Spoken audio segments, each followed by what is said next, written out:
But ಏನು what next ಇನ್ನಾದ್ರೂ 5 years ಅಲ್ಲಿ ಇದು ಮಾಡಬೇಕು ಗುರು, ಈ ಲೆವೆಲ್ಗೆ ಏನೋ ನನಗೆ ಜನಪದನ ಇವತ್ತೇನು ಕಾರ್ಪೊರೇಟ್ ಲೆವೆಲಲ್ಲಿ ಬೇರೆದೆಲ್ಲ ನಾವು ಬೇರೆ ಪ್ರಕಾರದ ಗೀತೆಗಳನ್ನೆಲ್ಲ ನೋಡ್ತಾ ಇದ್ದಾರಲ್ಲ, ಜನಪದವನ್ನು ಕೂಡ ಆ ಕಾರ್ಪೊರೇಟ್ ಲೆವೆಲಲ್ಲಿ ನೋಡಬೇಕು.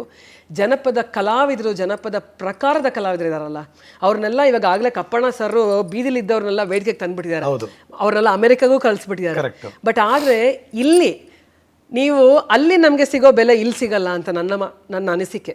ಅಲ್ಲಿ ನಿಜವಾಗ್ಲೂ ಪೂಜಿಸ್ತಾರೆ ಆಯ್ತಾ, ಅವ್ರಿಗೆ ಆ ಬೆಲೆ ಗೊತ್ತಿದೆ. ನಮ್ಮಗಳಿಗೆ ಹಿತ್ಲಿ ಗಿಡ ಮದ್ದಲ್ಲ ಅಂತಾರಲ್ಲ, ಇಲ್ಲಿ ಏನಿದೆಯಲ್ಲ ಆ ಪರಿಸ್ಥಿತಿ ಚೇಂಜ್ ಆಗಬೇಕು. ಎಲ್ಲ ಉತ್ಸವಗಳಲ್ಲೂ ನಮ್ಮ ಕಲಾವಿದರಿಗೆ ವೇದಿಕೆ ಆಗಬೇಕು ರೀ. ಅದು ನನಗೆ ಬಹಳ ಇಷ್ಟವಾಗಿರುವಂಥ ಒಂದು ಕನಸು. ಅದು ಎಲ್ಲ ವೇದಿಕೆಗಳಲ್ಲೂ ಇರಬೇಕು.